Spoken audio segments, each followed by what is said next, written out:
सभी लोगों को मेरा नमस्कार। मैं यशवर्धन तनकोरिया पूरे जोश के साथ आपका स्वागत करता हूं आज की इस महामैराथन क्लास में। तो शाम के 7:30 बज चुके हैं। मैं आ चुका हूं आपके सामने आज की इस महामैराथन क्लास को लेकर। आज की ये क्लास बहुत ज़बरदस्त होने वाली है भैया, पूरे यूट्यूब पर ऐसी कहीं नहीं मिलेगी। आज की क्लास ज़रूर लेना। आज की क्लास में सभी लोगों को रिकमेंड करूँगा, चाहे आप कुछ भी कर रहे हो, बीएससी कर रहे हो, 12th कर रहे हो, कम्पिटिटिव एग्जाम की तैयारी कर रहे हो, आज की ये क्लास भैया 100% लेना, क्योंकि कोई पता नहीं है किसकी ज़रूरत कहाँ पड़ जाए। आज की क्लास आपके कम्पिटिटिव एग्जाम के करियर में बहुत महत्वपूर्ण रोल अदा करने जा रही है, क्योंकि आज यूट्यूब पे पहली बार हम लेने जा रहे हैं इस मैराथन महा क्लास को, जिसमें मैं आज आपको एक ही वीडियो में, आज की एक ही क्लास में पूरी भारतीय संसद, इंडियन पार्लियामेंट पूरा क्या होता है सब एक ही वीडियो में कवर होने जा रहा है। तो भैया जो चीज़ एक बार मिलती है वो बार बार नहीं मिलती है।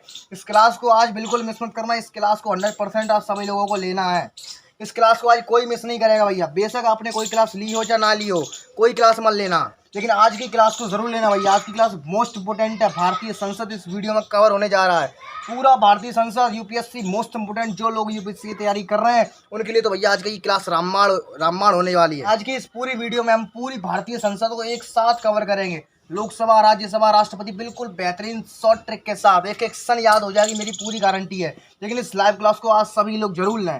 मैं आपको रिकमेंड करूंगा ज़बरदस्ती के, आप किसी भी चीज़ की तैयारी कर रहे हो, चाहे आप मैथ्स के स्टूडेंट हो, साइंस के स्टूडेंट्स हो, ये चीज़ भैया आपको 100% आगे चल के मार्क्स दिलाएगी। इस क्लास की आपके फ्यूचर में बहुत महत्वपूर्ण योगदान होने वाला है। इस क्लास को ज़रूर लें, अपने दोस्तों को जोड़ें। तो जल्दी फटाफट से सारे लोग जुड़ जाइए इस क्लास को स्टार्ट करने से पहले भैया। आज की क्लास बहुत इंपॉर्टेंट है। पूरे मैराथन क्लास है, लंबी क्लास चलेगी, पूरे एंड तक बने रहना। बहुत मज़ा आने वाला आज की क्लास में, बहुत मस्त तरीके से क्लास चलेगी आज, बहुत बढ़िया तरीका से। मैंने आपको कुछ टाइम पहले सूचित मैंने किया था कि हमारे चैनल पर यूपीएससी की तैयारी एक बार पुनः स्टार्ट होने जा रही है। तो देखिए भैया, आज का ये पहला वीडियो हमारा आ चुका है। इस क्लास में जरूर बने रहना। फटाफट से सारे के सारे बंदे जुड़ जाइए, फटाफट से लिंक को शेयर कीजिए। जल्दी से जल्दी सारे बंदे जुड़ जाइए। अभी 5 मिनट में ये क्लास स्टार्ट होने वाली है। फटाफट से जल्दी सभी लोग इसको शेयर करिए, फटाफट से बंदे जुड़ जाइए। अभी ये क्लास स्टार्ट होने वाली है भैया। इस क्लास को ज़रूर लेना। आज की इस क्लास को मिस मत करना। आज की क्लास मिस मत करना बस। और कोई क्लास लो या ना लो, लेकिन भैया आज की क्लास ज़रूर लेना, क्योंकि ये क्लास मोस्ट इंपोर्टेंट है और ये क्लास आपके फ्यूचर में बहुत महत्वपूर्ण रोल अदा करेगी। इससे हर क्षेत्र में आप किसी भी कम्पिटिटिव एग्जाम को अगर देते हैं तो 100% भारतीय संसद से उसमें बहुत सारे सवाल रखे जाते हैं भैया। मोस्ट इंपोर्टेंट टॉपिक है भारतीय संसद। इसको मैं आज पूरा खत्म करा दूंगा। एक सवाल ऐसा सिंगल सवाल नहीं बचेगा तो इस टॉपिक से बाहर निकल जाए। लेकिन गारंटी है मेरी इस बात की, इस क्लास को आज पूरा लेना, एक सेकंड पर मिस मत करना। इस क्लास को सभी लोग अपने दोस्तों को शेयर करें। आज की क्लास बहुत ज़्यादा इंपॉर्टेंट। फटाफट से सारे के सारे बंदे जुड़ जाइए। अभी क्लास स्टार्ट होने जाइए। फटाफट से सारे के सारे बंदे जुड़ जाइए, फटाफट से 0.5 सेकंड में। जल्दी से जल्दी सारे के सारे बंदे जुड़ जाइए फटाफट से। अभी क्लास स्टार्ट होने जा रही है भैया, क्योंकि जो चीज़ एक बार निकल गई सो निकल गई, फिर तुम्हें दोबारा नहीं, ये चीज़ नहीं मिलेगी, ये चीज़ दोबारा नहीं मिलेगी। फटाफट से सारे के सारे बंदे जुड़ जाइए। जो मज़ा लाइव में पढ़ने में आता है वो किसी में नहीं है। जल्दी जल्दी सारे के सारे बंदे जुड़ जाइए आज की मोस्ट इंपोर्टेंट क्लास को लेने के लिए। चलिए आइए शुरू कर रहे हैं आज की इस क्लास को। जल्दी जल्दी अपने दोस्तों को बुला लीजिए। जिनको बुलाना है उनको बुला लीजिए फटाफट से। टाइम बिल्कुल वेस्ट मत करिए। जिनको बुलाना है आपको सब लोगों को वीडियो शेयर कीजिए। जितने लोगों को बुलाना है उतने लोगों को बुला लीजिए, क्योंकि आज की क्लास भैया बहुत इंपॉर्टेंट है। एक बार कहते हैं ना, ट्रेन छूट गई तो छूट गई। बहुत इंपॉर्टेंट क्लास है भैया। जितने लोगों को जोड़ पाओ तितनों को जोड़ लो अब, क्योंकि सफ़र शुरू होने वाला है। अब सफ़र रुकेगा नहीं बीच में कहीं। बहुत बढ़िया यात्रा होने वाली है हमारी ये, और नॉन स्टॉप कम से कम 2-3 घंटे यात्रा चलेगी। मैराथन क्लास इसीलिए मैंने नाम दिया है। आज की क्लास भैया मैराथन क्लास है। सफ़र शुरू होने वाला भैया। सफ़र शुरू होने में कुछ ही क्षण बाकी हैं। जल्द से जल्द अपने जितने भी साथी वगैरह उनको जोड़ लो, जितने भी भाई बंधु सबके सब जुड़ जाइए फटाफट से, क्योंकि एक बार अगर सफ़र स्टार्ट हो गया तो फिर रुकने वाला नहीं है बीच में भैया। आज की मैराथन क्लास है। एक बार अगर मैराथन स्टार्ट हो गई तो रुकने वाली नहीं है। आपके पास थोड़ा ही समय और बचा है। जल्दी जल्दी जितने भी आपके चाहने वाले हैं, जितने भी भाई बंधु, सबको जोड़ लो फटाफट से। सारे के सारे एक बार जुड़ जाओ, क्योंकि एक साथ समझ में आएगा तो बेहतरीन समझ में आएगा। ठीक, चलिए आइए शुरू कर रहे हैं आज के कॉन्सेप्ट को। देखिए, तो आज हम सीखने जा रहे हैं भैया भारतीय संसद क्या होती है। मतलब भारतीय संसद को हम बहुत बेहतरीन तरीक़ा से समझने जा रहे हैं। देखिए समझते कैसे हैं। देखिए क्या है भारतीय संसद, बहुत इजी है। देखिए 1950 ईस्वी में तभी हमारे भारतीय संसद का गठन किया गया था। कब किया गया था? और हाँ, एक और चीज़, जो पॉइंट्स मैं बोल रहा हूँ इसमें हर पॉइंट्स लिख के नहीं दिखा सकता मैं, कुछ पॉइंट्स मुंह से बोलूँगा। एक कॉपी और एक पेन लेके बैठ जाओ, सारा स्ट्रक्चर बनाते चलना, क्योंकि सफ़र में स्ट्रक्चर काम आएगा। क्योंकि बहुत सारी चीज़ें, हर चीज़ के यहाँ बोर्ड पर नहीं लिख सकता मैं। कुछ चीज़ें मुंह से बोलूँगा, उन चीज़ों को मेरे साथ साथ लिखते चलना, इस स्ट्रक्चर को बनाते चलना और साथ साथ समझते चलना। ठीक, एक कॉपी और एक पेन लेके बैठ जाओ फटाफट से, दोबारा नहीं बोलूँगा मैं। तो देखो भैया, भारतीय संसद, हमारी भारतीय संसद भैया 3 चीज़ों से मिलकर बनी होती है। कौन कौन सी? लोकसभा, राज्यसभा और राष्ट्रपति। अगर पूछा जाए पेपर में कभी भी क्वेश्चन नंबर 1 कि भारतीय संसद के कितने अंग होते हैं, तो भैया इसका आंसर होगा 3 अंग। कौन कौन से? लोकसभा, राज्यसभा, राष्ट्रपति। ये क्वेश्चन मैंने बोला, इसको फटाफट से नोट कर लो कि भारतीय संसद के कितने अंग होते हैं भैया? 3 अंग होते हैं, लोकसभा, राज्यसभा और राष्ट्रपति। अब बात करते हैं कि भारतीय संसद का गठन कब हुआ था, तो लिख लो फटाफट से। देखिए, भारतीय संसद का गठन हुआ था 26 जनवरी 1950 ईस्वी को। 26 जनवरी 1950 ईस्वी को, यानी कि भारत आज़ाद होने के 3 साल बाद, भारतीय संसद की स्थापना हुई। और याद रखना हमेशा, जो भारतीय संसद है भैया वो भारत में नहीं थी, वो ब्रिटेन से ली गई है। ब्रिटेन संविधान से ली गई है। ब्रिटेन संविधान याद रखना इस बात को। इस क्वेश्चन एक और यहाँ से बनता आ जाएगी, जो भारतीय संसद प्रणाली है वो भारत में किस देश से ली गई? इसका आंसर होगा ब्रिटेन संविधान से। ब्रिटेन संविधान से भारत ने संसदीय प्रणाली भारत में आई है। कहाँ से आई है संसदीय प्रणाली भारत में? ब्रिटेन संविधान से ली गई है। भारतीय संसदीय प्रणाली हमारे भारत में ब्रिटेन संविधान से ली गई है। एक मोस्ट इंपोर्टेंट क्वेश्चन यहाँ से बनता है कि जो भारतीय संसद है, जो भारतीय संसदीय प्रणाली है वो किस देश से ली गई है? इसका आंसर होगा भैया ब्रिटेन संविधान, या ब्रिटेन से ली गई है। ब्रिटेन से भारत में भारतीय संसद की स्थापना हुई थी। ठीक, जो भारत की संसदीय प्रणाली है भैया वो ब्रिटेन संविधान से ली गई है, भारत के अंदर। ठीक, ये हो गया। उसके बाद आते हैं अब हम, देखिए यहाँ पे इसका मतलब क्या है, 79, 80 और 81। देखिए इसका मतलब कुछ नहीं है, जो हमारा भारतीय संविधान है उसमें अनुच्छेद 79 के तहत, ये अनुच्छेद की संख्या भैया, जो भारतीय संविधान है उसमें अनुच्छेद 79 के तहत बताया गया है कि भारत में एक संसद होनी चाहिए, यानी कि भारत में संसद का वर्णन किया गया। जो आर्टिकल 79 है आपका भारतीय संविधान में, उसमें भारत की संसद का वर्णन किया गया है। उसके बाद आपसे पूछ लेता है कि राज्यसभा का उल्लेख संविधान में किस अनुच्छेद के अंतर्गत आता है, ऐसे करके पूछेगा। क्वेश्चन नोट कर देना साथ साथ। आपसे पूछेगा कि अनुच्छेद में राज्यसभा का जो वर्णन है वो किस अनुच्छेद के अंतर्गत आता है। जो आपका भारतीय संविधान है उसमें राज्यसभा का वर्णन किस अनुच्छेद के अंतर्गत किया गया, तो उसका आंसर होगा भैया 80वें अनुच्छेद के अंतर्गत बताया गया है राज्यसभा के बारे में भारतीय संविधान में। फिर आपसे पूछ सकता है भैया जो लोकसभा है, लोकसभा के बारे में कौन सा अनुच्छेद में बताया गया है, जिसका आंसर होगा 81। 81वें अनुच्छेद में लोकसभा के बारे में बताया गया है। ठीक, यहाँ से इतना हम समझ में आ गया। पहला देखिए आराम से समझ लेते क्या था। देखिए एक बार फिर से समझ लेते हैं इसका मतलब क्या। देखिए जो भारत में जो संसदीय प्रणाली ली गई है वो भैया ब्रिटेन से ली गई है। ब्रिटेन से ही भारत में संसदीय प्रणाली ली गई है कि एक भारत में एक संसद होनी चाहिए, एक संसद बनवाओ, ये सारी चीज़ें भैया ब्रिटेन से ली गई हैं। ठीक, उसके बाद हम बात करते हैं कि भारतीय संसद के मुख्य अंग कितने होते हैं भैया। भारतीय संसद के मुख्य अंग 3 होते हैं। जो भारतीय संसद होती है वो 3 अंगों से मिलकर बनी होती है। पहला अंग इसका लोकसभा, दूसरा अंग इसका राज्यसभा, तीसरा अंग इसका राष्ट्रपति। ठीक, उसके बाद बात करते हैं, देखिए जो भारतीय संसद है उसका संविधान में 79वें अनुच्छेद में वर्णन किया गया है। क्या कहा मैंने?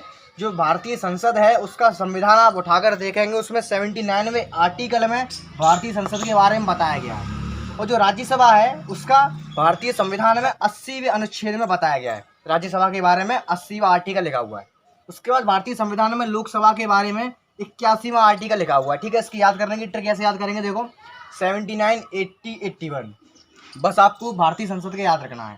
उसके बाद आप इन तीनों का इकट्ठा निकाल लोगे, क्योंकि देखो भारतीय संसद का 79, राज्यसभा का 80 और लोकसभा का 81। ये मोस्ट इंपोर्टेंट है भाई। ये तीनों क्वेश्चन यहाँ से बनते हैं 100%। देखो 4 क्वेश्चन बनेंगे, 5 क्वेश्चन। पहला क्वेश्चन क्या बना है यहाँ से, देखो मेरे साथ साथ नोट करते रहना। देखो पहला क्वेश्चन यहाँ से बना कि भारतीय संसद के कितने अंग होते हैं भैया? 3 अंग होते हैं, लोकसभा, राज्यसभा और राष्ट्रपति। पहला क्वेश्चन ये बन गया। दूसरा क्वेश्चन हमारा ये बना कि भारतीय संविधान में भारतीय संसद का वर्णन कौन से अनुच्छेद में किया गया है, तो भैया इसका साफ साफ आंसर है 79। एक और क्वेश्चन यहाँ से बनता है, भारतीय संविधान में राज्यसभा का जो उल्लेख है वो किस अनुच्छेद के अंतर्गत किया गया है? 80वें अनुच्छेद के अंतर्गत। एक और क्वेश्चन यहाँ से बनता है, भारतीय संविधान में लोकसभा का उल्लेख किस अनुच्छेद के अंतर्गत किया गया भैया? 81वें अनुच्छेद के अंतर्गत किया गया। चलिए अब आगे बढ़ते हैं। लोकसभा को भैया हम निम्न सदन कहते हैं। क्या कहते हैं? निम्न सदन। इसका नया नाम निम्न सदन। इस तरह से पूछ लेता है कि लोकसभा का दूसरा नाम बताइए, या निम्न सदन काय से कहते हैं, इसका आंसर होगा लोकसभा से कहते हैं। राज्यसभा से हम कहते हैं उच्च सदन। क्या कहते हैं? उच्च सदन। ठीक, अभी राष्ट्रपति को बाद में लेके चलेंगे, पहले इन दोनों को क्लियर कर लेते हैं। ठीक, निम्न सदन या भैया इसको अस्थाई सदन, अस्थाई सदन इसको बोलते हैं, स्थाई सदन। स्थायी सदन, इसको भैया एक और बोलते हैं इसको लोकप्रिय सदन, लोकप्रिय सदन, लोकप्रिय सदन, इसको हम क्या बोलते हैं? लोकप्रिय सदन। इसको एक और नाम से जाना जाता है house of people, house of people. ये भैया देखो लोकसभा के इतने नाम होते हैं, याद रखना इन नामों को फटाफट से नोट कर लेना भैया, 4 क्वेश्चन बन के आते हैं, कैसे ही पूछ सकता है आपसे। देखिए लोकसभा के 4 नामों का वर्णन करो, या हाउस ऑफ द पीपल क्या होता है, तो आप बोलोगे भैया ये लोकसभा होता है। क्या होता है? लोकसभा होता है।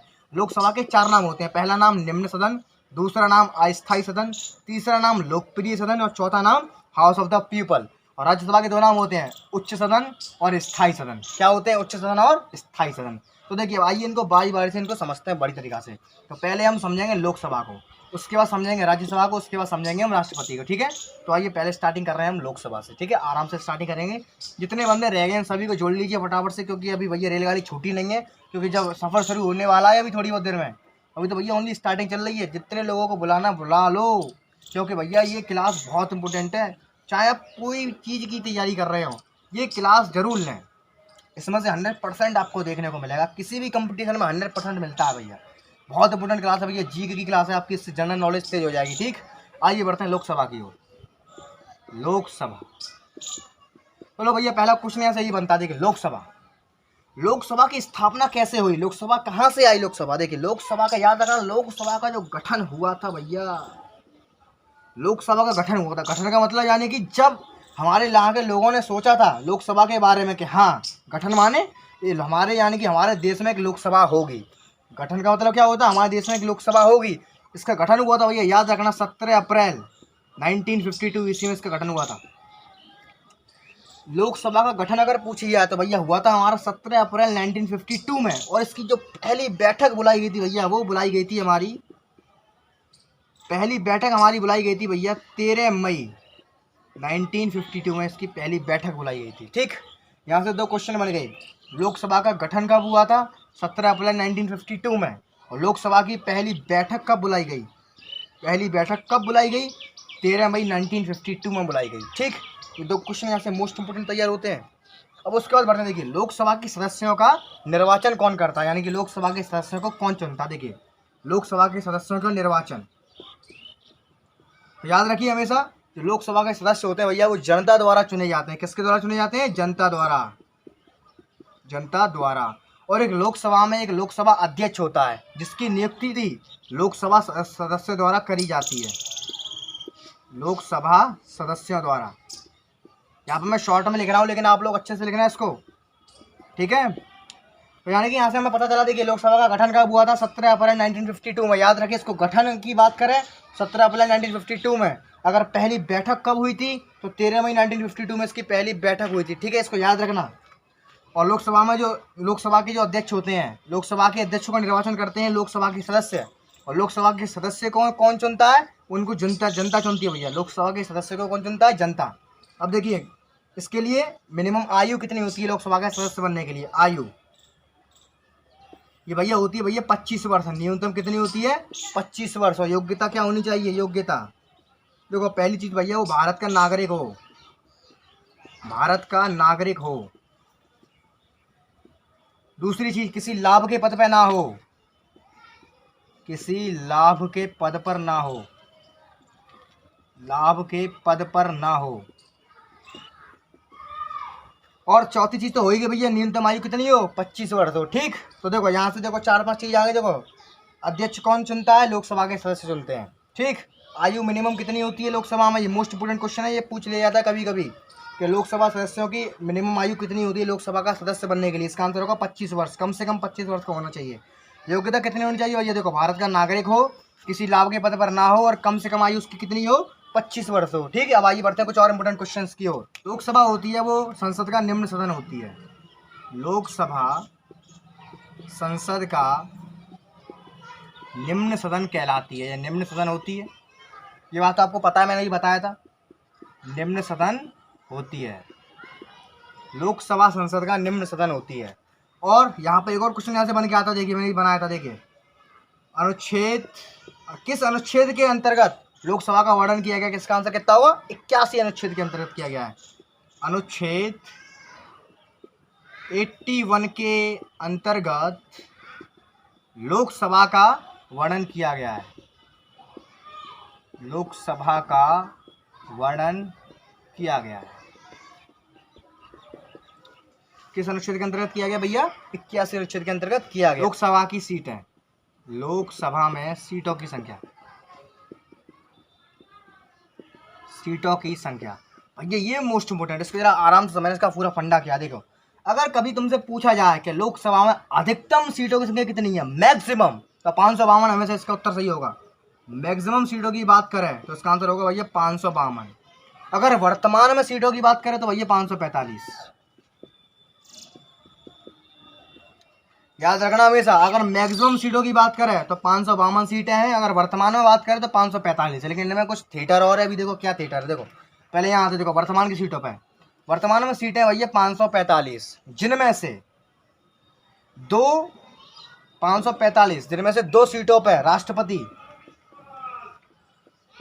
जिनमें से 2 लोगों को राष्ट्रपति भेजता है। वो लोग कैसे होते हैं भैया? एंग्लो इंडियन होते हैं। एंग्लो इंडियन यानी कि 545 लोगों में से 2 लोगों की नियुक्ति भैया राष्ट्रपति कर सकता है, राष्ट्रपति करता है। जो 2 लोग कैसे होते हैं? एंग्लो इंडियन होते हैं। ये बताऊंगा देखो एंग्लो इंडियन क्या होता है। देखो बचे कितने हैं? 543। जो चुनाव होते हैं वो कितने पे होते हैं? अब 543 पे होते हैं। तो पे होते हैं भैया क्या? वोट होते हैं। जिनमें से देखो 530 लोग कहाँ से लिए जाते हैं? राज्यों से लिए जाते हैं, राज्यों से। बचे 13 लोग ये भैया केंद्र शासित प्रदेशों से लिए जाते हैं, केंद्र शासित प्रदेश। यानी कि देखो वर्तमान में लोकसभा की पूरी 545 सीटें हैं, जिसमें से 2 लोगों की नियुक्ति, 2 सीटों पर नियुक्ति कौन करता है? राष्ट्रपति करता है। किसकी करता है? एंग्लो इंडियन की करता है। अभी बताऊंगा ये क्या होता है। उसके बाद बची कितनी? देखो 2 सीट कम हो गई, 543 लोग वही बचे, जिसमें से देखो 530 सीटों पर जो लोग लिए जाते हैं वो राज्यों से लिए जाते हैं। बची कुछ 13 सीटें, 13 सीटों पर जो लोग लिए जाते हैं भैया वो कहाँ से लिए जाते हैं? केंद्र शासित प्रदेश से लिए जाते हैं। अब यहाँ पे आया, यहाँ पे इन 2 लोगों का थिएटर है। देखो अनुच्छेद 331 के अकॉर्डिंग उसमें लिखा हुआ है, संविधान में, भारतीय संविधान के अनुच्छेद 331 के अकॉर्डिंग उसमें लिखा हुआ है कि 2 लोगों की राज्यसभा, लोकसभा सीटों पर 2 लोगों की नियुक्ति राष्ट्रपति करेगा। वो 2 लोग एंग्लो इंडियन होते हैं। इस बात को हमेशा ध्यान रखना, ये एग्जाम में पूछ लेगा, मोस्ट इंपोर्टेंट भैया है ये, मेरे साथ साथ लिखते रहना। अनुच्छेद 331 के अकॉर्डिंग वर्तमान में लोकसभा सीटों की संख्याओं पर, या अनुच्छेद 331 के अकॉर्डिंग जो राष्ट्रपति होता है वो लोकसभा में 2 एंग्लो इंडियन को नियुक्त कर सकता है। लेकिन वो जबरदस्ती नियुक्त नहीं कर देगा, उसके लिए उसको भैया मंत्रिपरिषद की सलाह लेनी पड़ेगी। मंत्रिपरिषद की सहायता से या मंत्रिपरिषद की सलाह से जो हमारा राष्ट्रपति होता है वो 2 एंग्लो इंडियंस को लोकसभा में नियुक्त कर सकता है, लोकसभा के सदस्य के रूप में नियुक्त कर सकता है, अनुच्छेद 331 के अकॉर्डिंग। अभी एंग्लो इंडियन क्या होता है ये समझ लीजिए। देखो एंग्लो इंडियन क्या होता है, इसका वर्णन किया गया अनुच्छेद 366 के अकॉर्डिंग।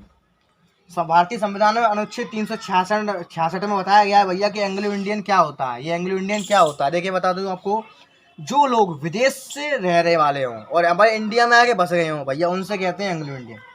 यानी कि किसी के अगर चाचा दादा अगर वो वहाँ के हों, मान लीजिए किसी के चाचा दादा अगर विदेशी हों, ब्रिटेन से संबंध रखते हों या बाहरी देश के हों, विदेशी हों और अपने देश में आके रहने लगे हों, तो भैया उनको कहते हैं, ऐसे लोगों को कहते हैं एंग्लो इंडियन। अब इस पे आ जाओ, मैक्सिमम संख्या कितनी है सीटों की लोकसभा में? 552, जिनमें से देखो 2 लोग वैसे ही कट गए, 2 लोग तो भैया उनको राष्ट्रपति चुन लिया, 2 लोगों को तो राष्ट्रपति ने चुन लिया, ये एंग्लो इंडियन हो गए। बचे कितने हैं? 550। यानी कि जो चुनाव होगा कितने पे होगा? 550 पे होगा। तो याद रखना हमेशा, जो 550 सीटों पर चुनाव होगा उसमें से 530 राज्यों से चुने जाएंगे और बचे 20 भैया ये भैया केंद्र शासित प्रदेश से चुने जाते हैं, केंद्र शासित प्रदेश से चुने जाएंगे। ठीक, मैक्सिमम सीटों की अगर बात करें लोकसभा में, अधिकतम सीटों की कितनी होती है? वो होती है भैया 552, जिसमें से देखो 2 राष्ट्रपति नियुक्त करता है, वो अलग हट गए। बच्चे कितने? 550। अब 550 पर चुनाव होगा, क्योंकि इन 2 पर चुनाव होता नहीं है, इनको राष्ट्रपति चुनेगा। 550 चुनाव होते हैं, जिसमें से 530 सदस्यों का राज्यों से लिया जाता है और बचे 20 सदस्यों को भैया केंद्र शासित प्रदेश से लिया जाता है। ठीक, तो ऐसे करके याद रखना। अगर लोकसभा में वर्तमान में सीट पूछे तो 545, अगर अधिकतम सीटों की संख्या पूछे तो 552, जिसमें से पूछा जाए अगर आपसे कि 552, यानी कि अगर आपसे पूछा जाए कि लोकसभा में कितने सीटों पर चुनाव होते हैं तो उसका आंसर होगा 530, या डायरेक्ट आंसर बोलना इसका 550। इसमें बता देना इसमें से कि जिसमें से 530 राज्यों से, और इसमें से देखो 20 लोग केंद्र शासित प्रदेश से। अगर वर्तमान में पूछे वर्तमान में कितने सीटों पर चुनाव होते हैं, इसका आंसर होगा भैया 543। ठीक, वर्तमान में पूछा जाए तो 543, जिसमें से 530 लोग राज्यों से, देखो मैंने बताया था ना 530 राज्यों से, और यहाँ पे 13 लोग केंद्र शासित प्रदेश से लिए जाते हैं। अगर वर्तमान की बात करें तब, अगर अधिकतम की बात करें तो ये थिएटर काम करेगा। ठीक, समझ में आ गया? कोई डाउट अभी बता दो फटाफट से, फिर आगे चले। कोई दिक्कत? स्क्रीनशॉट ले सकते हो, स्क्रीनशॉट लेने का मौका दे रहा हूँ। चलिए स्क्रीनशॉट ले लीजिए, जो लोग नोट कर रहे हैं वो नोट करते रहिए। इतने में बताओ कोई दिक्कत आई? अब कोई डाउट आया? कोई दिक्कत आई नहीं होगी। ठीक है, अब आगे चलना। ठीक, आगे चलते हैं फटाफट से। देखिए उसके बाद आता है भैया कार्यकाल।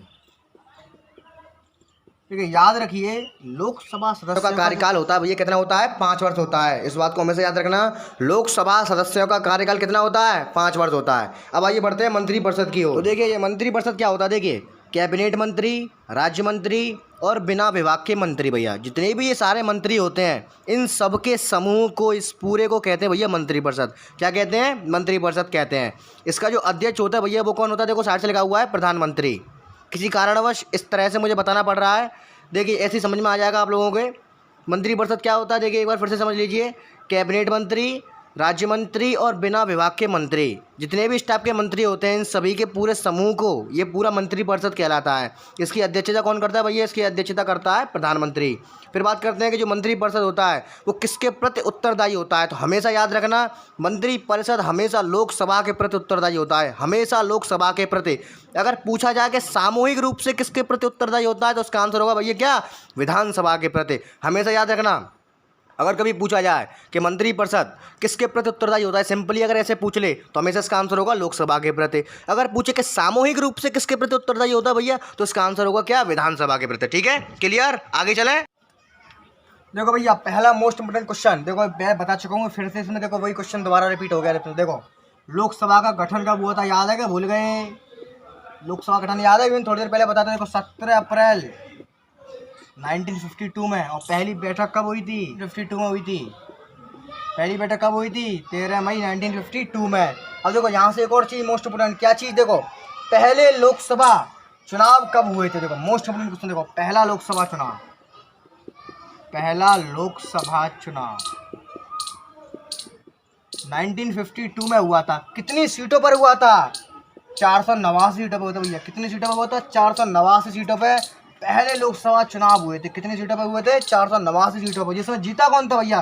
फर्स्ट नंबर पर थी सबसे बड़ी पार्टी, जिसका नाम जानते हैं हम, कांग्रेस। कांग्रेस जीती थी भैया उस टाइम पर। जो पहले लोकसभा चुनाव हुए थे 1952 में, वो 489 सीटों पर हुए थे। कितनी सीटों पर हुए थे? 489। वेरी वेरी इंपोर्टेंट क्वेश्चन है भैया, 489 सीटों पर। पूछ लेगा आपसे कभी भी, जब पहले लोकसभा चुनाव कितने सीटों पर हुए थे, कितनी सन में हुए थे, जीता कौन था? तो भैया कांग्रेस जीती थी उस टाइम पर। सबसे बड़ी पार्टी थी कांग्रेस हमारी। और सेकंड नंबर पर थी हमारी भारतीय कम्युनिस्ट पार्टी, भारतीय कम्युनिस्ट पार्टी। ठीक, तो याद रखना हमेशा कि पहला लोकसभा चुनाव 1952 में हुआ था। कितने सीटों पर हुआ था? 489 सीटों पर हुआ था, जिसमें से कांग्रेस की भैया 363 के समथिंग सीट आई थी। कितनी आई थी? 363 सीटें आई थी। और भारतीय कम्युनिस्ट पार्टी सेकंड नंबर पर थी। उस टाइम की सबसे बड़ी पार्टी भैया कांग्रेस थी। 1952 की अगर बात करें तो चुनाव हुए थे, पहले चुनाव 489 सीटों पर। याद रहेगा, ये याद बना रहेगा। ठीक है, आइए बढ़ते हैं नेक्स्ट टॉपिक। देखिए फिर कुछ इंपोर्टेंट पॉइंट्स यहाँ पे आपको देखने के लिए मिल जाते हैं। जैसा कि मैंने अभी आपको बताया था कि लोकसभा के सदस्यों का कार्यकाल कितना होता है भैया? 5 वर्ष होता है। लेकिन एक समय ऐसा था जब ये कार्यकाल 6 वर्ष भी हुआ था। देखिए जब संविधान में 42वां संशोधन हुआ था, तब 1976 के तहत जो इंदिरा गांधी की सरकार में लोकसभा में जो कार्यकाल था भैया, वो 1 वर्ष और बढ़ा के 5 की जगह 6 कर दिया गया था। कितना कर दिया था? 6 वर्ष कर दिया था। लेकिन फिर 2 साल बाद पुनः संशोधन हुआ, 44वां संशोधन सन 1978 के तहत वापस से कितना कर दिया गया? 5 वर्ष से कर दिया गया। तो ये सारे पॉइंट्स याद रखना, जीके के अकॉर्डिंग बहुत इंपॉर्टेंट क्वेश्चन है ये। इसमें आपसे पूछा जा सकता है कि लोकसभा का कार्यकाल पहले कितने वर्ष बढ़ा दिया गया था और कितने संशोधन के अकॉर्डिंग बढ़ाया गया था। ठीक है, इसको याद रखना। और आगे कोई चीज़ समझ लो, अभी तक भारतीय संविधान में अंतिम संशोधन 106 संशोधन हो चुके हैं। ठीक है, याद रखना, इंपॉर्टेंट टॉपिक है ये। अभी तक भारतीय संविधान के कुल 106 संशोधन हो चुके हैं। उसके बाद हम बात करते हैं धन विधेयक के बारे में। धन विधेयक वो होता है जिसके ऊपर कर्जा हो, सरकार से उसने कोई कर्जा ले रखा हो। तो लोकसभा का अध्यक्ष कोई धन विधेयक है या नहीं उसकी घोषणा करता है। जो लोकसभा का अध्यक्ष होगा केवल वही बताएगा कि धन विधेयक है या नहीं है। और धन विधेयक को सबसे पहले लोकसभा में लाया जाता है। ठीक है, तो ये टॉपिक्स को याद रखना कि धन विधेयक को सबसे पहले लोकसभा में लाया जाता है और किसी भी इंसान को धन विधेयक घोषित कौन करता है? लोकसभा का अध्यक्ष घोषित करता है। उसके बाद बात करते हैं हम लोकसभा का जो अध्यक्ष होता है वो अपना त्यागपत्र किसको देता है? लोकसभा उपाध्यक्ष को देता है। तो हमेशा याद रखना है, जीके में पूछा जा सकता है कभी भी किसी कंपटीशन में एग्जाम में कि लोकसभा का अध्यक्ष अपना त्यागपत्र किसको देता है? भैया लोकसभा उपाध्यक्ष को देता है। तो ये कुछ सम पॉइंट्स इंपॉर्टेंट थे जो आपको मैंने बता दिए। याद रखना हमेशा कि 42वें संशोधन के दौरान सन 1976 में लोकसभा का कार्यकाल 1 वर्ष बढ़ाया गया था, 6 वर्ष कर दिया गया था, लेकिन पुनः वापस 44वां संशोधन हुआ जिसके अकॉर्डिंग वापस से कितना कर दिया गया? 5 वर्ष कर दिया गया। ठीक है, इसको याद रखेंगे। आइए बढ़ते हैं। देखिए भैया, फिर आता है मोस्ट इम्पोर्टेंट अविश्वास पत्र। अविश्वास पत्र क्या होता है? देखिए अभी मैं आपको बता दूं, अभी मान लीजिए मोदी जी की सरकार चल रही है, तो जो विपक्ष के नेता होते हैं वो क्या करते हैं, कोई एक नेता नोटिस देता है 50 लोगों के समर्थन में। ये क्यों देते हैं? ताकि सरकार गिर जाए, सरकार को हराने या गिराने के लिए दिया जाता है, विपक्ष द्वारा दिया जाता है, लोकसभा में ही दिया जाता है। हमेशा याद रखना है भैया, कहाँ पर दिया जाता है? लोकसभा में दिया जाता है। सरकार को गिराने या कमज़ोर करने के उद्देश्य से ये दिया जाता है। अविश्वास प्रस्ताव सत्र में सिर्फ एक ही बार लाया जाता है। ठीक है, एक ही बार लाएंगे सत्र में, और जो एक सदस्य इसमें नोटिस देगा 50 लोगों के समर्थन में, और ये केवल लोकसभा में लाया जाता है। ठीक, याद रखेंगे। उसके बाद एक मोस्ट इंपोर्टेंट क्वेश्चन यहाँ से बनता है कि ऐसे पहले प्रधानमंत्री कौन जिनको अविश्वास पत्र की चपेट लग गई? ऐसे पहले प्रधानमंत्री थे भैया हमारे विश्वनाथ प्रताप सिंह। ऐसे पहले प्रधानमंत्री थे जो भैया विश्वास मत को हासिल नहीं कर पाए। अविश्वास प्रस्ताव ने इनकी सरकार को गिरा दिया था, और ये ऐसे पहले प्रधानमंत्री थे भैया जो विश्वास मत को हासिल नहीं कर पाए। तो हमेशा याद रखना भैया, मोस्ट इंपोर्टेंट क्वेश्चन है ये। फिर देखिए, देखो लोकसभा में, देखो नेक्स्ट स्टार पॉइंट, लोकसभा में सदन की कार्रवाई के लिए 1/10 लोगों का उपस्थित होना बहुत जरूरी है। उपस्थित होना जरूरी है, यानी कि देखो लोकसभा की कार्रवाई तभी हो सकती है, उसमें से देखो 1/10 लोग उपस्थित हों तभी कार्रवाई होगी, अन्यथा नहीं हो सकती है लोकसभा की कार्रवाई। ठीक, इसको भैया हम गण पूर्ति भी कहते हैं। क्या बोलते हैं? गण पूर्ति। गण पूर्ति भी कहते हैं। मोस्ट इंपोर्टेंट है ये, कि मोस्ट इंपोर्टेंट क्वेश्चन यहाँ से कैसे बन के आएगा? देखो ऐसे करके आएगा। देखो लोकसभा में कार्रवाई के लिए कम से कम कितने सदस्यों का होना उपस्थित होना जरूरी है? कितने लोगों का जरूरी है? देखो 1/10 लोगों का उपस्थित होना बहुत जरूरी है। इतने लोग अगर होंगे तो लोकसभा की कार्रवाई आराम से हो जाएगी। उसके बाद हम इसी को बोलते हैं गण पूर्ति। क्या बोलते हैं? गण पूर्ति। याद रखने भैया, गण पूर्ति बोलते हैं उसको, मोस्ट इंपोर्टेंट।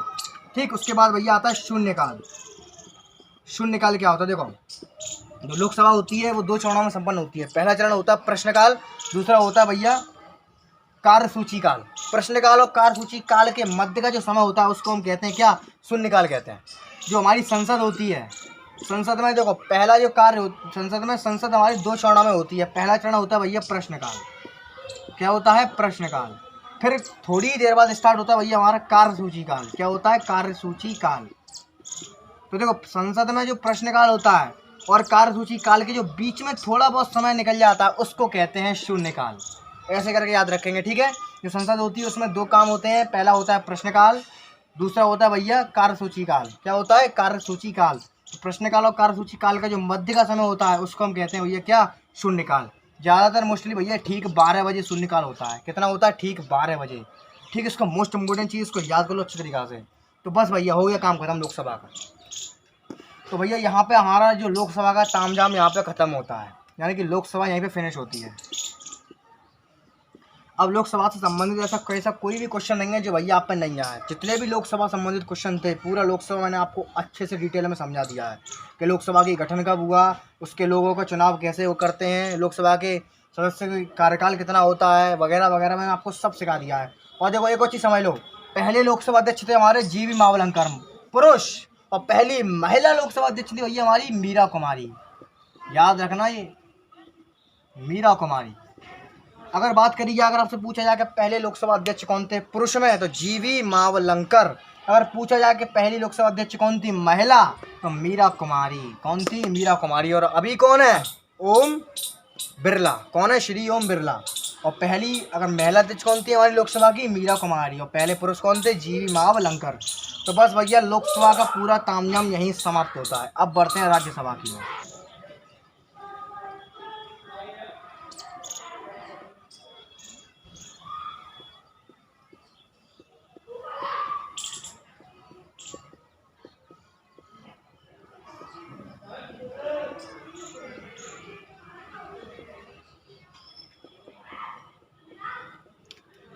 देखिएगा, अब हम बात करने जा रहे हैं भैया राज्यसभा के बारे में, ठीक है। तो राज्यसभा का जो गठन हुआ था, याद रखना हमेशा, वो हुआ था भैया 3 अप्रैल 1952 को हुआ था। गठन कब हुआ था इसका? 3 अप्रैल 1952 को हुआ था। इसको हम उच्च सदन भी कहते हैं भैया, इसको हम स्थायी सदन भी कहते हैं। अब ये समझो, इसको हम उच्च सदन क्यों कहते हैं, इसको हम स्थायी सदन क्यों कहते हैं। मैं आपको बता नहीं पाया था, थोड़ा सा मिसअंडरस्टैंड भूल गया था, माइंड से उतर गया था मेरे, कि हम लोकसभा को भैया अस्थायी सदन क्यों कहते हैं। समझ पा रहे हो? तो समझाता हूँ क्यों कहते हैं। देखिए, जैसा कि मैंने आपको बताया था, जो लोकसभा होती है उनके सदस्यों का कार्यकाल कितना होता है भैया? 5 वर्ष होता है। और हर 5 साल बाद लोकसभा नष्ट हो जाती है, भंगुर हो जाती है। फिर उसके बाद दोबारा चुनाव होते हैं, फिर लोकसभा बनती है, फिर 5 साल बाद भैया वो लोकसभा फिर से भंगुर हो जाती है, फिर दोबारा चुनाव होते हैं। यानी कि लोकसभा में ऐसा ही होता रहता है, यानी कि लोकसभा स्थायी नहीं होती है। यानी कि हर 5 साल बाद लोकसभा चुनाव होते हैं। लेकिन जबकि राज्यसभा में ऐसा नहीं होता है।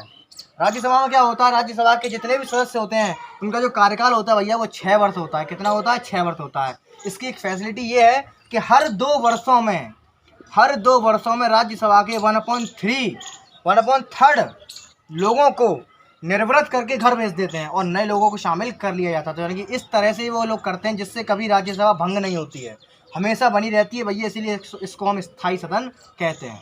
समझ में आ गया इसको हम स्थायी सदन क्यों कहते हैं? इसलिए हम स्थायी सदन इसको कहते हैं क्योंकि हर 2 वर्षों में जो राज्यसभा क्या करती है, वो 1/3 सदस्यों को निवृत्त कर देती है, रिटायर कर देती है और उसके बदले नए सदस्यों को ले आती है। यानी कि इसका कोई ऐसा कोई सिस्टम नहीं है कि ये 5 साल बाद भंग हो जाएगी, दोबारा बनेगी। ऐसा केवल भैया लोकसभा में होता है, क्योंकि लोकसभा में हर 5 साल बाद नई सरकार का लिए गठन होता है।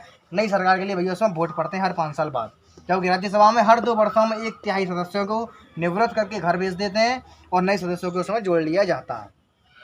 तो हम वही बात करने जा रहे हैं भैया राज्यसभा के बारे में। राज्यसभा को हम उच्च सदन कहते हैं, संसद का उच्च सदन। स्थायी सदन जिसकी जो घटना हुई थी, जिसका गठन हुआ था हमारा 3 अप्रैल 1952 में। तो लिखेंगे सबसे पहला स्टार पॉइंट, संसद का उच्च सदन। संसद का उच्च सदन, ठीक, संसद का क्या कहते हैं? इसको उच्च सदन कहते हैं। नेक्स्ट, सेकंड नंबर पॉइंट, इसका कार्यकाल। याद रखना, राज्यसभा के सदस्यों का कार्यकाल भैया 6 वर्ष होता है। कितना होता है? 6 वर्ष। लोकसभा कितना था? 5 वर्ष था। उसके बाद भैया आयु, इसके लिए भैया मिनिमम आयु भैया कितनी होती है? 30 वर्ष। लोकसभा में कितनी थी? 25 वर्ष थी, ठीक है, कॉमन पॉइंट है। तो लोकसभा में कितनी थी? 25 आयु, इसमें कितनी भैया? 30 वर्ष आयु। कितनी है? 30 वर्ष इसमें आयु होती चाहिए। उसके बाद भैया योग्यता। योग्यता आपको पता ही है, वही भारत का नागरिक हो और किसी लाभ के पद पर ना हो, किसी लाभ के पद पर ना हो। उसके बाद एक और स्टार पॉइंट के राज्यसभा का वर्णन भारतीय संविधान में किस अनुच्छेद के अंतर्गत किया गया? किसकी किया गया भैया? 80 अनुच्छेद के अंतर्गत। 80वें अनुच्छेद के अंतर्गत अनुच्छेद में वर्णन किया गया। ऐसे करके पूछ लेगा कि जो राज्यसभा होती है उसका वर्णन भारतीय संविधान में किस अनुच्छेद में किया गया है? इसका आंसर होगा 80 का। और ऐसे पूछ लेगा जो भारतीय संसद है उसका वर्णन किस अनुच्छेद में किया गया? तो भैया 79 में। लोकसभा का कितने में था? 81 में। ऐसे करके आपको याद रखना, 79, 80 और 81 ये भैया क्रम होता है, ठीक। उसके बाद हम बात करते हैं भैया राज्यसभा अध्यक्ष के बारे में। हमेशा याद रखना, जो राज्यसभा का अध्यक्ष होता है, राज्यसभा का अध्यक्ष, हमेशा याद रखना भैया, वो हमेशा याद रखना जो राज्यसभा का जो अध्यक्ष होता है भैया उपराष्ट्रपति होता है। अभी कौन है उपराष्ट्रपति हमारा? कौन है? याद है? वेंकैया नायडू। वेंकैया नायडू, याद रखना भैया, ये हमेशा ऐसे करके पूछ लेगा। हमारा उसने उपराष्ट्रपति को राज्यसभा अध्यक्ष का नाम दे दिया, आप चकरा जाओगे कि उपराष्ट्रपति हमने सुना है भैया, ये राज्यसभा का अध्यक्ष कौन है? तो भैया इसी को ही उपराष्ट्रपति कहते हैं। अंदर की बात है, राज्यसभा अध्यक्ष को ही उपराष्ट्रपति कहते हैं। अभी प्रेजेंट में कौन है? वेंकैया नायडू। पहला कौन था हमारा? डॉक्टर सर्वपल्ली राधाकृष्णन। डॉक्टर सर्वपल्ली राधाकृष्णन पहले राज्यसभा अध्यक्ष कौन थे हमारे? डॉक्टर सर्वपल्ली राधाकृष्णन। बोले था first vice president of India doctor Sarvepalli Radhakrishnan उपराष्ट्रपति थे हमारे पहले, ठीक है। तो राज्यसभा का अध्यक्ष कौन होता है? उपराष्ट्रपति। और इसको चुनता कौन है? ये इसको चुनते हैं राज्यसभा के सदस्य चुनते हैं इसको। इसकी जो नियुक्ति करते हैं वो ये राज्यसभा के सदस्यों द्वारा की जाती है। राज्यसभा के सदस्यों द्वारा मेरा राइटिंग थोड़ा सा खराब है, इसलिए भैया साथ साथ नोट करते रहना, फिर आपको दिक्कत पड़ा कि भैया कहीं समझ में नहीं आ रहा है। मैं संग संग बोलता चल रहा हूँ भैया, ये मैराथन क्लास है, एक बार सफर शुरू हो गया तो रुकता नहीं है। मैंने आपसे स्टार्टिंग में कहा था जिनको जोड़ना है उनको जोड़ लो, जो काम एक बार निकल गया वो निकल गया। ठीक, तो याद रखना हमेशा, जो राज्यसभा का अध्यक्ष होता है, बोल रहा था उपराष्ट्रपति, उसका नियुक्ति कौन करता है? राज्यसभा के सदस्य करते हैं। लेकिन हमेशा याद रखना एक चीज़ की, देखो यहाँ पे देखो, राज्यसभा के सदस्य उनका कार्यकाल कितना होता है? 6 वर्ष का। लेकिन जो राज्यसभा का जो अध्यक्ष होता है उसका कार्यकाल भैया 5 वर्ष होता है। कितना होता है? 5 वर्ष। लेकिन एक वर्ष में फैक्ट है, जो राज्यसभा का अध्यक्ष होता है वो राज्यसभा का सदस्यों में उसकी गिनती नहीं होती है, वो राज्यसभा का सदस्य नहीं होता है। एक चीज़ हमेशा याद रखना। देखो यहाँ पर लिख दे रहा हूँ, देखिए रहा, जो राज्यसभा का जो अध्यक्ष होता है, अध्यक्ष, उसका कार्यकाल 5 वर्ष होता है, जबकि जो राज्यसभा के सदस्य होते हैं उनका कार्यकाल 6 वर्ष होता है। कितना होता है? 6 वर्ष। लेकिन जो अध्यक्ष होता है उसका होता है 5 वर्ष। कितना होता है? 5 वर्ष। लेकिन वो जो खुद होता है भैया, वो राज्यसभा का मेंबर नहीं होता है, राज्यसभा सदस्य नहीं होता है, वो राज्यसभा सदस्य। तो ये हमेशा आपसे पूछ लेगा ये कि राज्यसभा का अध्यक्ष कौन होता है? भैया उपराष्ट्रपति होता है। पहला राष्ट्रसभा अध्यक्ष कौन था हमारा? डॉक्टर सर्वपल्ली राधाकृष्णन पहले उपराष्ट्रपति थे। अभी कौन है राष्ट्रसभा का अध्यक्ष हमारा? वेंकैया नायडू। वेंकैया नायडू बोले तो उपराष्ट्रपति भी हमारे यही हैं, दोनों चीज़ एक ही होती हैं, आपको बता चुका हूँ मैं। और जो राज्यसभा का अध्यक्ष होता है उसका कार्यकाल कितना होता है? 5 वर्ष। कितना होता है? 5 वर्ष। जबकि जो राज्यसभा के सदस्य होते हैं उनका कार्यकाल कितना होता है भैया? 6 वर्ष। कितना होता है? 6 वर्ष। ठीक, लेकिन एक चीज़ हमेशा याद रखना, जो राज्यसभा का जो अध्यक्ष होता है वो राज्यसभा का मेंबर नहीं होता है। ठीक है, जो राज्यसभा का सदस्य होगा, बोला तो उपराष्ट्रपति, वो राज्यसभा का मेंबर में नहीं गिना जाता है, वो राज्यसभा का मेंबर नहीं होता है भैया। ठीक है, याद रखना हमेशा इस चीज़ को। ठीक, अब बढ़ते हैं आगे नेक्स्ट टॉपिकों की ओर। अब बात करते हैं भैया सदस्यों के बारे में, सीटों के बारे में। सीटें, तो राज्यसभा की अधिकतम सीटों की बात करें तो देखो इसमें भी अधिकतम और वर्तमान के 2 रट्टे हैं। जैसे लोकसभा में थे, देखो अगर मैक्सिमम सीटों की बात करें तो भैया होती है हमारी 250। कितनी सीटें होती हैं? 250, यानी कि मैक्सिमम सदस्य कितने होते हैं? 250। लेकिन वर्तमान में कितने हैं? वर्तमान में भैया 245। कितने हैं वर्तमान में? 245 सदस्य। कितने हैं वर्तमान में? 245 सदस्य हैं, जिसमें से भैया 12 लोगों को राष्ट्रपति नियुक्त कर सकता है। 12 लोगों को कौन नियुक्त करेगा? राष्ट्रपति। तो जहाँ मतलब 12 गए, क्या बचे? 233 बचे, यानी कि 12 लोग तो राष्ट्रपति के हैं, वो वाले चुन ले। अब चुनाव कितने पे होना है? 233 पे होना है, जिसमें 2 लफड़े पड़ते हैं। देखो 233 में से 229 लोग राज्यों से लिए जाते हैं, राज्यों से, और बाकी के केंद्र शासित प्रदेशों से, केंद्र शासित प्रदेश से। याद रखना हमेशा, देखो हमेशा पूछिए कभी पेपर में कि राज्यसभा में अधिकतम सीटों कितनी होती है। अधिकतम की बात चले तो 250। वर्तमान में कितनी है? 245, जिसमें से चुनाव कितने पे होते हैं? 233 पे होते हैं। ठीक, याद रखना हमेशा। क्यों होते हैं? क्योंकि देखो इसमें से 12 लोग तो भैया राष्ट्रपति खुद ले जाएगा, 12 लोगों को चुनाव नहीं होते हैं और राष्ट्रपति नियुक्त करता है उनको। ठीक, चुनाव होंगे 233 में, जिसमें से अगर पूछा जाए उसमें से भैया 229 सीटों के चुनाव राज्यों से होते हैं, 229 लोग राज्यों से चुने जाते हैं, शेष केंद्र शासित प्रदेश से चुने जाते हैं। ठीक, कोई डाउट? बिल्कुल डाउट नहीं रहना चाहिए। बढ़िया क्लास चल रही है, पूरे जोश के साथ पढ़ते रहना, बोर नहीं होना है। ठीक है, पूरे जोश के साथ मैं भी पढ़ा रहा हूँ, आप लोगों को भी पूरे जोश के साथ पढ़ना है, संगी संग नोट करते रहिए। ठीक है, कोई डाउट? यानी कि 233 सीटों पर चुनाव होते हैं, जिसमें से उन 229 लोग राज्यों से और बाकी के बच्चे कुछ भैया केंद्र शासित प्रदेश से चुने जाते हैं। ठीक, इसका नोट कर लीजिए। आइए बढ़ते हैं नेक्स्ट टॉपिक की ओर। सीटों का रट्टा करता हूँ। ठीक है, सीटें होती हैं मैक्सिमम 250 और वर्तमान में कितनी है? 245। ठीक, next topic, next important question देखिए, जो राज्यसभा होती है उसका पहला उपसभापति, सभापति तो कौन होता है? सभापति हमारा आप तो जानते हो राष्ट्रपति। सभापति कौन होता है? हमारा उपराष्ट्रपति। लेकिन अब बात करिए उपसभापति की, तो हमारे पहले राज्यसभा के उपसभापति कौन थे? SV कृष्णमूर्ति। और अभी के कौन है? हरिवंश नारायण सिंह। याद रखना इसको भैया, अभी की बात चल रही है। देखो राज्यसभा का उपसभापति कौन था? पहला SV कृष्णमूर्ति, और अभी के उपसभापति कौन है? हरिवंश नारायण सिंह। कौन है भैया? Harivansh Narayan Singh, most important Harivansh Narayan Singh. उसके बाद हम बात करते हैं राज्यसभा की समिति के बारे में। राज्यसभा की समितियां, पहली समिति बात चलती है राज्यसभा की इम्पोर्टेंट समितियां कौन कौन से। देखो पहली समिति लोक सेवा समिति, याद रखना। दूसरी समिति नियम समिति, समझ में ना आ रही हो क्या लिखा है लेकिन मुंह से बोल तो रहा हूँ मैं। पहली समिति लोक सेवा समिति, दूसरी समिति नियम समिति, तीसरी समिति विशेष अधिकार समिति और चौथी समिति भैया तंत्र समिति। इसमें से जो मोस्ट इंपोर्टेंट स्टार पॉइंट है भैया पहली और लास्ट वाली, इनको याद कर रहा हूँ, इनको बताऊंगा ओनली में, क्योंकि यही मोस्ट इंपोर्टेंट है। पहली भैया लोक सेवा समिति क्या होती है, दूसरी भैया तदर्थ समिति क्या होती है। बहुत ईजी, देखो तदर्थ समिति की बात करते हैं सबसे पहले हम। तदर्थ समिति देखिएगा, तदर्थ समिति।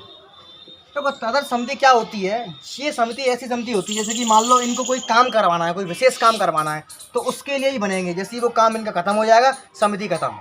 किसी विशेष उद्देश्य को लेकर बनाई जाती है ये, किसी विशेष उद्देश्य को लेकर, ठीक है। लाइटिंग थोड़ा साफ नहीं आ रहा है, मुँह से बोलो, उसको सुनते रहिए। लेकर बनाई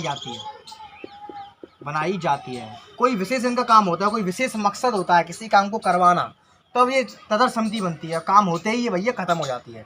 उसके बाद आती है भैया लोक सेवा समिति।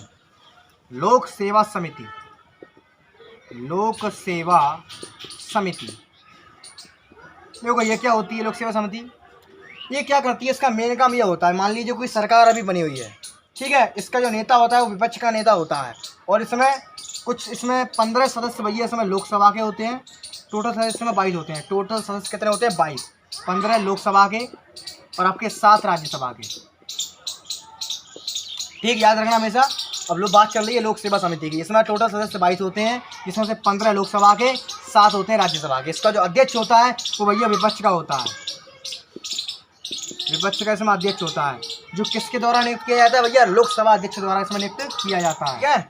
इसका जो नेता होता है वो विपक्ष का होता है। जो विपक्ष का नेता होता है इसमें किसके द्वारा नियुक्त किया जाता है, लोकसभा के अध्यक्ष द्वारा, लोकसभा अध्यक्ष द्वारा।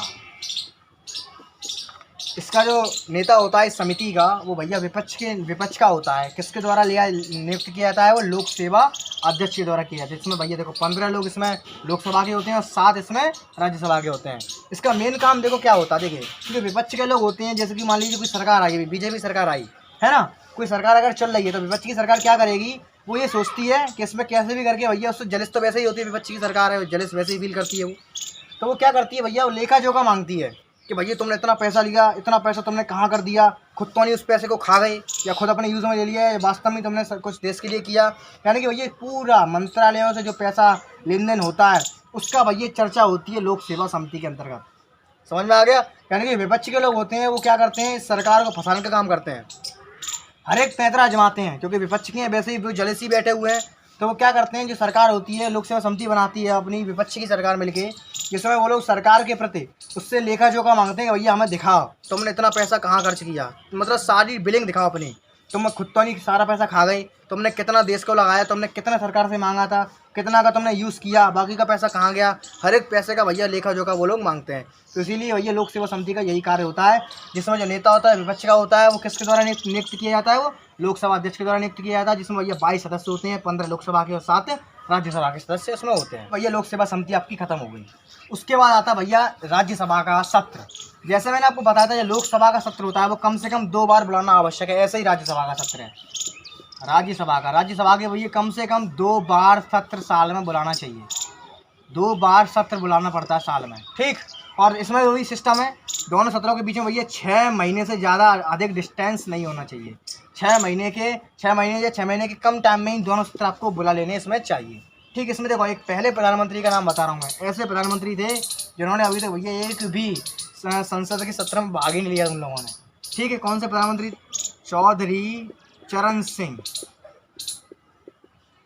चरण सिंह ऐसे प्रधानमंत्री थे जिन्होंने अभी तक कभी राज्य संसद के सत्र में भाग ही नहीं लिया। इनका नाम नोट कर लेना, स्वर्ण अक्षरों में इनका नाम लिखा गया है। इनने भैया आज तक कभी, ये पहले प्रधानमंत्री ऐसे बने, मोस्ट इंपोर्टेंट सवाल यहाँ से बन सकता है, ये पहले प्रधानमंत्री ऐसे थे जिन्होंने अपने जीवन काल में कभी भी भैया संसद का एक भी सत्र इन्होंने उसमें भाग नहीं लिया, एक भी सत्र में। ऐसे पहले प्रधानमंत्री थे ये, ठीक है। इनका नाम लिख लेना, चौधरी चरण सिंह। और जो संसद का सत्र बुलाया जाता है, इसकी जो अध्यक्षता कौन करता है, लोकसभा का अध्यक्ष इसकी अध्यक्षता करता है, लोकसभा का अध्यक्ष, ठीक है। तो बस यहीं पर आपकी समाप्त होती है राज्यसभा का पूरा क्रियाकलाप, यहीं पर राज्यसभा आपकी भैया फिनिश होती है,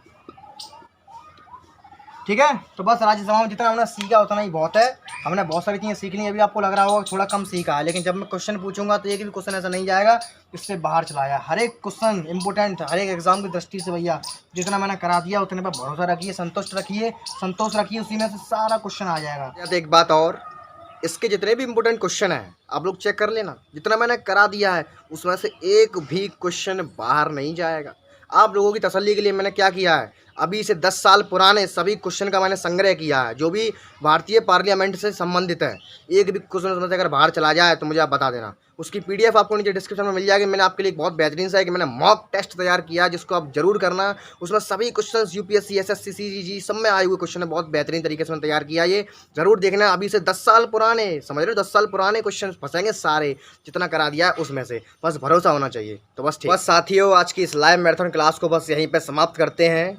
हमने YouTube पर पहली बार ऐसी कोई क्लास रखी थी। आज से पहले हमने कभी भी इस तरह की क्लास के बारे में नहीं सोचा था कि हम लोग इस तरह की लाइव क्लास, मैराथन क्लास हम लेंगे।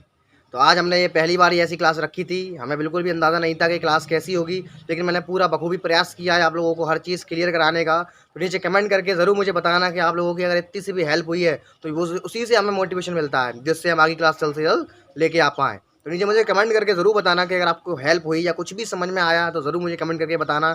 इस वीडियो को शेयर ज़रूर करना, अगर पसंद आई तो लाइक भी कर देना एक।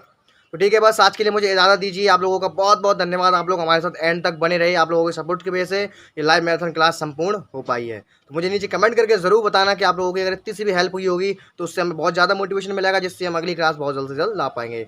तो बस मुझे दीजिए इजाज़त, मिलते हैं नेक्स्ट वीडियो के साथ, जिसमें आपको सिखाऊंगा मैं कि राष्ट्रपति क्या होता है, उसकी संपूर्ण जो भी कार्यशाला होता है बहुत बेहतरीन तरीका से। ठीक, लेकिन मुझे नीचे कमेंट करके ज़रूर बता के जाना कि आप लोगों को आज की क्लास में समझ में आया या नहीं है। कोई कमी रह गई हो तो मुझे बता दीजिए, क्योंकि भैया अभी मैं इतना भी परफेक्ट नहीं हूँ, अभी सीख रहा हूँ। तो बस जाते जाते अपने ये 2 शब्द जरूर कहूँगा आप लोगों से कि अच्छा दिखने के लिए नहीं, अच्छा बनने के लिए जियो।